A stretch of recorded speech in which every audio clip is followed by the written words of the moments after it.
Good morning students. आज का जो टॉपिक है वो है Avogadro law. Avogadro law,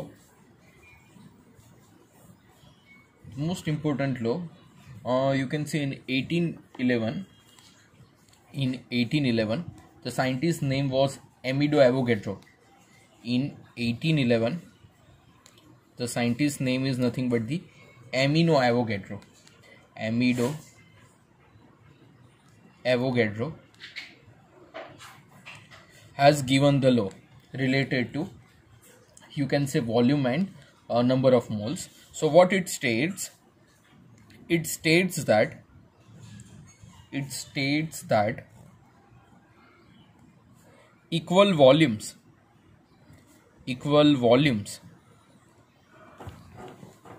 of all gases under the same conditions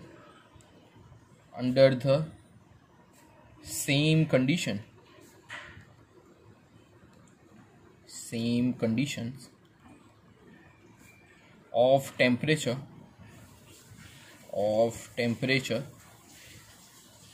and pressure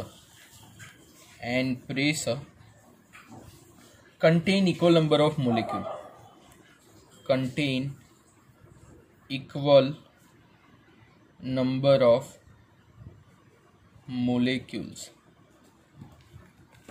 Okay, so in 1811 the Avogadro scientist has states that equal volumes, यानी जो volume equal होता है सारे गैस का, all gases under the same condition of temperature and pressure, यानी same condition और temperature और pressure की अगर बात करें तो जो वॉल्यूम होता है, volume that is nothing but the capital V जो होगा वो प्रोपोर्शनल में होगा स्मॉल एन के हिसाब से। ठीक है, सो अगर ये बात करें तो अभी जो वॉल्यूम है प्रोपोर्शनलिटी निकालोगे तो वॉल्यूम का प्रोपोर्शनलिटी निकालोगे तो आएगा K into N, where V is nothing but the what? Volume. K is nothing but the what? Constant. And N is nothing but the what? Number of mole. ठीक है, सो V volume होता है, K constant होता है और N is number of mole. ठीक है, सो K के हिसाब से नेक्स्ट कांस्टेंट जो आएगा वो आएगा K4। आपकी बुक में K4 लिया है तो हमने K4 ले लेते हैं। ठीक है, नाउ यू कैन से एक नया आपको मुझे टर्म आज सिखाना, जो आपको यू कैन से आपको थोड़ा उसके लुक थ्रू करना है, थोड़ा आपको सिखाना है उसके रिलेटेड, वो है STP। मैं आपको समझाता हूँ ये क्या है। STP का फुल फॉर्म अगर देखें तो स्टैंडर्ड टेम्परेचर एंड प्रेशर, यानी स्टैंडर्ड टेम्परेचर प्रेशर के हिसाब से अगर हम देखें STP, standard temperature and pressure, तो यहाँ पे स्टैंडर्ड टेम्परेचर क्या होता है? टेम्परेचर के हिसाब से जाए तो 0 डिग्री सेल्सियस है। 0 डिग्री सेल्सियस है, इसका मतलब 0 + 273 केल्विन अगर हम करें, सेल्सियस को केल्विन में करेंगे तो आएगा 273 केल्विन। क्या आएगा? 273। तो स्टैंडर्ड टेम्परेचर है 273। ठीक है, अगर स्टैंडर्ड प्रेशर की बात करें तो स्टैंडर्ड प्रेशर के हिसाब से अगर हम देखें तो प्रेशर है 1 बार। क्या है? 1 बार। 1 बार का मतलब क्या होता है? 1 बार का मतलब क्या होता है? 10⁵ पास्कल। 1 बार का मतलब क्या होता है? 10⁵ पास्कल। ठीक है, और नेक्स्ट जब स्टैंडर्ड टेम्परेचर है 273 केल्विन, स्टैंडर्ड प्रेशर जो है 1 bar and that is nothing but 10⁵ pascal, ये सारा कम अप करोगे तो वॉल्यूम मिलेगा 22.7 लीटर पर मोल।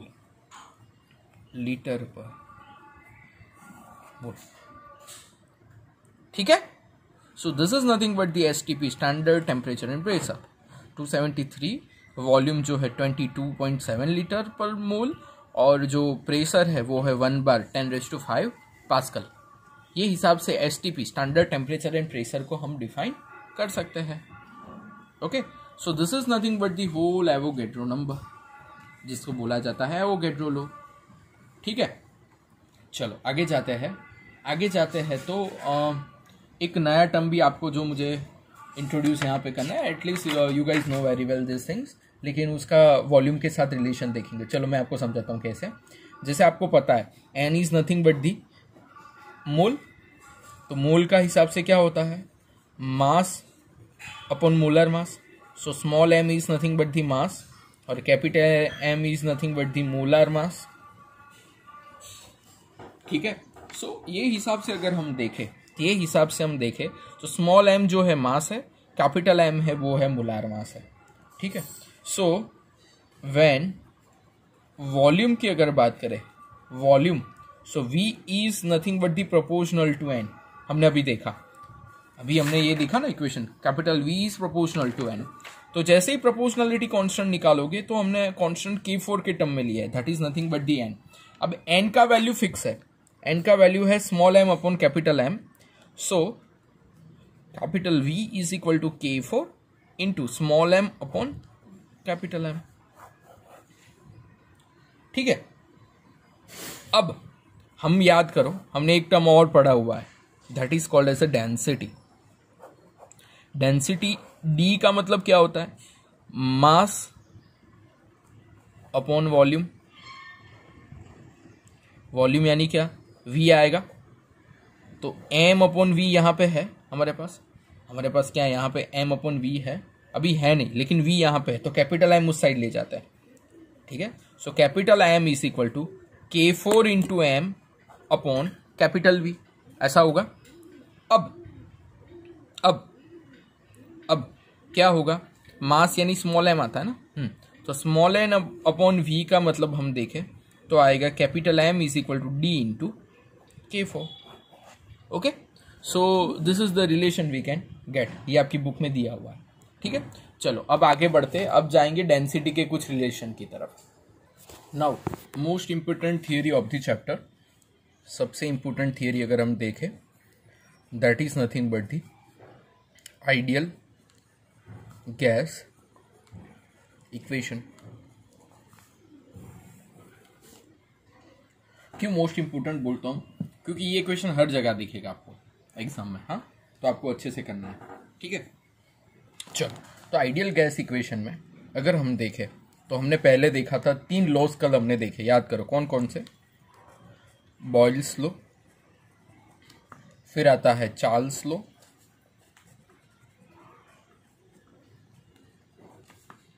फिर आता है Avogadro law.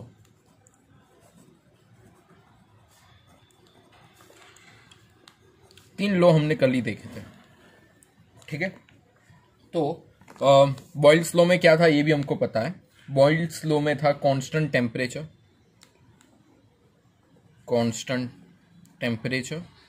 And mole, that is nothing but the N and T. Charles law में constant pressure, that is nothing but the P and mole and, और एवोगैड्रो नहीं, जो लो में हमने देखा that is nothing but the V is proportional to n। आज ही देखा ना, V is proportional to n।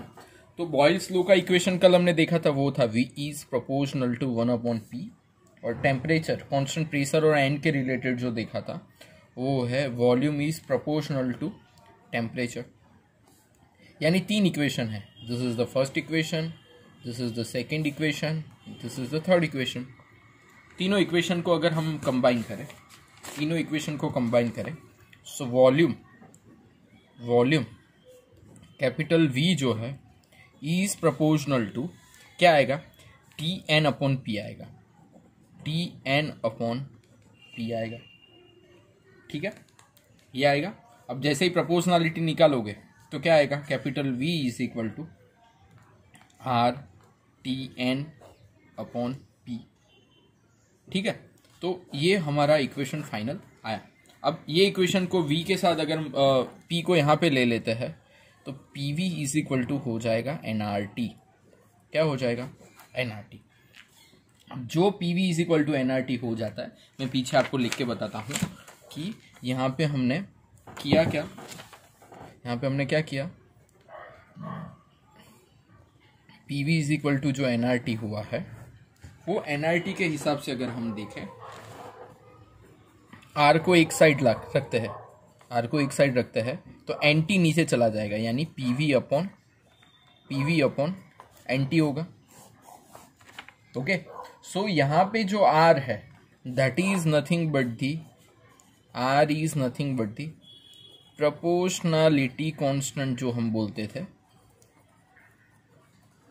उसको दूसरा नाम बोला जाता है गैस कांस्टेंट। कौन सा बोला जाता है? Gas constant. ये r जो है, r गैस कांस्टेंट, 12th में हर दूसरे तीसरे पेज पे r दिखेगा आपको, 12th की टेक्स्ट बुक में। हाँ, तो उसको बहुत अच्छे से समझना, जो आगे मैं सब बात करूंगा अभी। ठीक है, ये इक्वेशन को बोला जाता है, ये इक्वेशन को बोला जाता है ideal gas equation also, ideal gas equation also, और दूसरा बोला जाता है यूनिवर्सल गैस कांस्टेंट। आर को बोला जाता है यूनिवर्सल गैस कांस्टेंट, जो हमने अभी बताया, और ये इक्वेशन है उसको बोला जाता है आइडियल गैस इक्वेशन। ठीक है, अब यहाँ पे अगर हम बात करें, यहाँ पे अगर बात करें तो जो आर गैस कांस्टेंट है उसकी नंबर ऑफ 3 वैल्यू अभी मैं आपको याद करने के लिए बताऊंगा। अभी कहाँ से आया है वो मैं आपको अच्छे से ऑफिस पे समझाऊंगा, वो ऑनलाइन में नहीं इतना मजा आएगा। मैं आपको सिर्फ यहाँ पे 3 वैल्यू को हिसाब से समझाता हूँ। देखो, आर का वैल्यू 8.314 रहता है जब यूनिट यानी प्रेस जो भी प्रेशर वो पास्कल में, वॉल्यूम मीटर क्यूब में, टेम्परेचर केल्विन में, और नंबर ऑफ जो n नंबर ऑफ मोल होता है वो मोल इनवर्स में होता है। आर का वैल्यू 8.314 इंटू 10⁻² रहता है। कब? जब प्रेशर बार में हो, वॉल्यूम लीटर में हो, और टेम्परेचर केल्विन और मोल में हो। आर का value 8.314 joule kelvin inverse mole inverse के टर्म में जाएगा। कब? जब simple 8.314 joule kelvin inverse mole inverse हो। So these are the 3 values we can rectify. Okay, that is nothing but the STP, standard temperature pressure पे R का ये 3 value आपको याद रखना है। ठीक है, अब जाते हैं PV is equal to nRT वाले इक्वेशन पे। कहाँ पे जाते हैं? PV is equal to nRT equation के बारे में।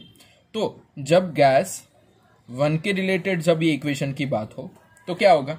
गैस 1 के रिलेटेड बात हो, सो P1V1 इज इक्वल टू आएगा nRT1। क्या आएगा? P1V1 is equal to nRT1 आएगा। जब T1 को नीचे ले ले तो आएगा P1V1 upon T1 is equal to nR। ये टाइप का इक्वेशन आएगा। जब गैस 2 की बात हो, गैस 2 की बात हो, सो उस टाइम आएगा P2V2 is equal to nRT2। ठीक है, तो T2 को नीचे ले लेते हैं तो P2V2 upon T2 is equal to क्या आएगा? nR आएगा। ठीक है, अब ये दोनों इक्वेशन को एक दूसरे के साथ कंबाइन कर लेते हैं तो फाइनल इक्वेशन क्या आएगा? P1V1 upon T1 is equal to आएगा P2V2 अपॉन T2।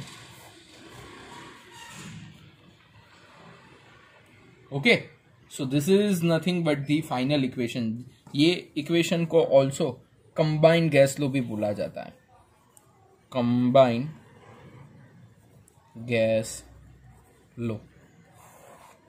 ठीक है, सो दिस इज, इतनी पूरा थियरी हमको लिखना है आइडियल गैस इक्वेशन के। बॉयल-स्टाइल्स लो, ये प्रोपोर्शनल होता है, ये होता है, कहाँ से आया आइडियल गैस इक्वेशन में, आर क्या है, गॉस कांस्टेंट कैसे दो गैसेस गैस 1 गैस 2 के हिसाब से देखे, और ये सारी इक्वेशन हमको कंबाइन करके लिखनी है। ठीक है, चलो नेक्स्ट थियरी हम जाते हैं, density and molar mass of the gaseous substance. Density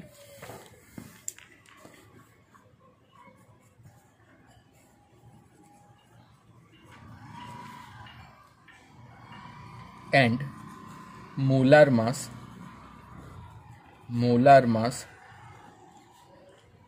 of a gaseous substance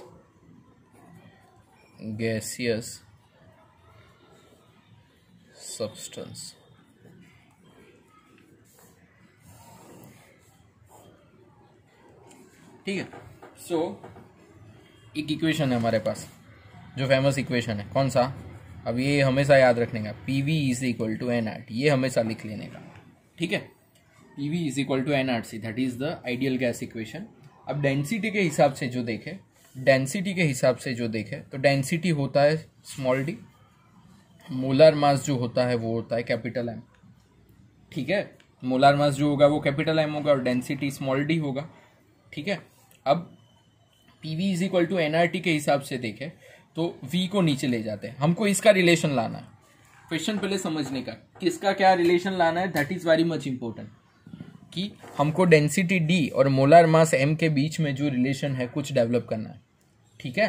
तो पहले क्या आएगा, जो RT होगा वो नीचे चला जाएगा, ठीक है। हम साइड करते हैं P upon RT is equal to V को इस साइड ले जाओ N के नीचे, तो क्या आएगा, N अपॉन V आएगा।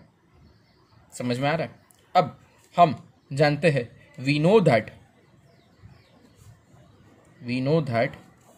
क्या जानते हो आप, small m that is nothing but the mole is nothing but the small m upon capital M, ठीक है, ऐसा होगा ना। सो ये हिसाब से अगर हम देखने जाए तो P upon RT is equal to N के हिसाब से क्या आएगा, small m upon capital M upon V आएगा। समझ में आ रहा है, small m upon capital M, molarity के हिसाब से जाएगा इक्वेशन, ठीक है। अब हमको पता है, क्या पता है, कि जब भी small m upon V density का इक्वेशन क्या है, density D is equal to क्या है, small m upon capital M है, तो इसकी जगह हम क्या लिख सकते हैं, कैपिटल D लिख सकते हैं, ठीक है। So finally P upon RT is equal to D upon क्या आएगा, MV आएगा। अब M को एक साइड रखते हैं, यानी इस साइड ले जाते हैं और बाकी सारा इक्वेशन साइड करके लिखते हैं, तो फाइनल इक्वेशन क्या आएगा, capital M is equal to DRT upon P, ठीक है। वेर कैपिटल M का नोटेशन क्या आएगा, मोलेक्युलर मास, यानी ये इक्वेशन से हम कोई भी रैंडमली किसी भी गैस का मोलर मास फाइंड कर सकते हैं। We can find molar mass of any gas, ये इक्वेशन से हम किसका भी मोलर मास फाइंड कर सकते हैं। ये थियरी 2 मार्क में बहुत पूछी जाती है, डेंसिटी एंड मोलर मास के रिलेटेड गैसियस सब्सटेंस का रिलेशन प्रोड्यूस करो, ठीक है। तो हमको ये इक्वेशन लिखने का, ठीक है। चलो नेक्स्ट थियरी पे जाते हैं। This is the most important theory. आप बोलोगे सर सब में ये आप बताते हो, लेकिन ये सारी थियरी इंपॉर्टेंट इतनी है, ठीक है, और बहुत पूछी जाती है ये थियरी भी। Dalton law of partial pressure, Dalton's law of the partial pressure, ठीक है। चलो डाल्टन लॉ देखते हैं कि डाल्टन ने क्या बताया था और कैसे डाल्टन लॉ को डिफाइन करना है। So you can say in 1801 Dalton has propose the rule. पहले मैं आपको रूल लिख के दिखा था, फिर मैं आपको समझाऊंगा कि ये इसका मतलब क्या होता था, ठीक है। So it has stated that the total pressure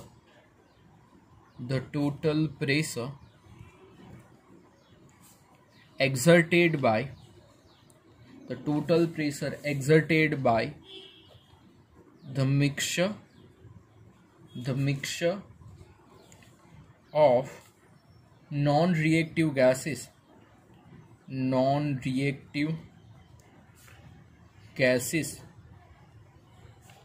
is equal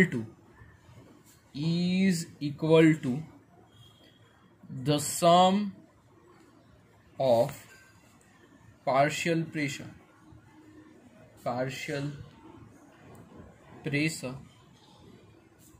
of individual gases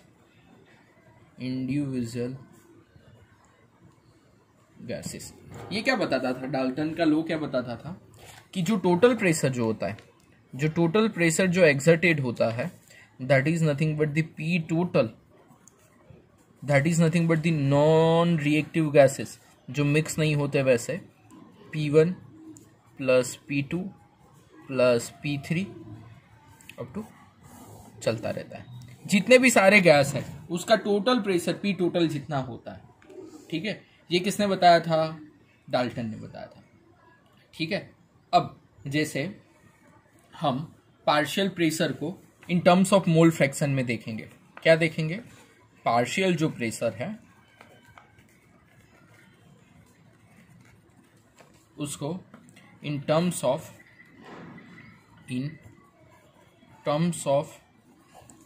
mole fraction में देखें पार्शियल प्रेशर को, तो क्या आएगा? P1 is equal to N1 RT upon V है। P1 इज इक्वल टू क्या है? N1 RT अपॉन V है। तो ये N1 RT अपॉन V के हिसाब से देखें, ये तो सिंपल है। कैसे? PV is equal to NRT है, तो फॉर गैस 1 के हिसाब से मैं क्या ले सकता हूँ? P1 इज इक्वल टू हो सकता है, जैसे मैं आपको वापस समझाता हूँ, PV is equal to NRT, ठीक है। तो मैंने क्या किया हुआ है? V को नीचे ले गया, V को नीचे ले जाऊँ तो यहाँ पे आ जाएगा गैस 1 के लिए P1 N1, टेम्परेचर और वॉल्यूम तो अभी कांस्टेंट रखा है, ठीक है। सो फॉर गैस 2 के लिए अगर हम बात करें तो क्या होगा? P1 is equal to N2 RT upon V, क्योंकि टेम्परेचर और वॉल्यूम तो क्या है? कांस्टेंट है। फिर जाते हैं P3 के हिसाब से, P3 यानी होगा N3 R3 RT upon V, okay. तो ये तीसरा वाला क्या है? गैस 3। अब ये टोटल तीनों का सम अगर हम करें, तो होगा P total is equal to P1 plus P2 plus P3, जहाँ पे P1 का वैल्यू क्या आएगा? N1 RT upon V, P2 का वैल्यू क्या आएगा? N2 RT अपॉन V, और P3 का वैल्यू क्या आएगा? N3 RT अपॉन V, जो होगा P टोटल, ठीक है। ऐसा कुछ हो सकता है। अब हम करते क्या है? P total is equal to RT upon V, देखो सब में कॉमन है, ठीक है। So RT upon V common ले लेते हैं, तो आएगा क्या? N1 plus N2 plus N3, okay, ऐसा आएगा पक्का। अब हमारे पास एक इक्वेशन तो है ही। क्या है हमारे पास equation? P1 is equal to क्या है? P1 इज इक्वल टू है N1 RT अपॉन V, और हमारे पास है P टोटल। तो ये दोनों का हम क्या करते हैं? अब ये दोनों का हम अब लेते हैं, ये P टोटल और P1, ये दोनों का हम लेते हैं रेशियो, ठीक है। यानी कैसे लिखते हैं? देखो, P1 अपॉन P टोटल, तो P1 क्या है? N1 RT अपॉन V है, और P टोटल क्या है? RT upon V, N1 plus N2 plus N3 चलता रहेगा। सो RT अपॉन V और RT अपॉन V क्या हो जाएगा? पूरा कैंसिल हो जाएगा, RT अपॉन V पूरा कैंसिल हो जाएगा। तो नीचे क्या आया? N1 upon N1 plus N2 ये आएगा, और P1 अपॉन P टोटल तो जो था वही है, ठीक है। अब धीरे धीरे देखते हैं, तो क्या आएगा? P1 upon P total is equal to N1 upon ये सारे mole, number of the total mole, तो क्या आएगा? N टोटल आएगा ना, ये तो N1 है और ये क्या है? एन टोटल है, तो N1 अपॉन एन टोटल हो तो हमने देखा था क्या आएगा, मोल फ्रैक्शन N1 आएगा। ठीक है, इसका रिलेशन ही हमको लाना था। So final equation is nothing but the P total इस साइड मल्टीप्लाई कर दो, x1 इंटू पी टोटल, ये हुआ P1 का। P2 का अगर देखो तो x2 इंटू पी टोटल, और P3 का अगर हम देखो तो x3 इंटू पी टोटल। ठीक है, यानी 3 प्रेशर इसके हिसाब से चलते हैं। ओके, सो ये है डाल्टन लो। बहुत पूछा जाता है, पूरी थियरी यहाँ से लेके 1, 2 and 3, थर्ड पेज मैंने यहाँ पे जो आपको समझा है। ठीक है, तो आपको अच्छे से करना है। तो आज हमने कौन कौन सी थियरी देखी, डाल्टन लो, फिर देखा डेंसिटी, मोलर मास और गैसियस सब्सटेंस के बारे में। एक और हमने एसटीपी के रिलेटेड डिस्कशन जो किया था उसमें आया था आइडियल गैस इक्वेशन, और जो एक लॉ आज हमने पढ़ा that is nothing but the Avogadro law. ये चारों की चारों थियरी आपको अच्छे से लिख के करनी है। आज सिर्फ इतना रखता है। ठीक है, थैंक यू।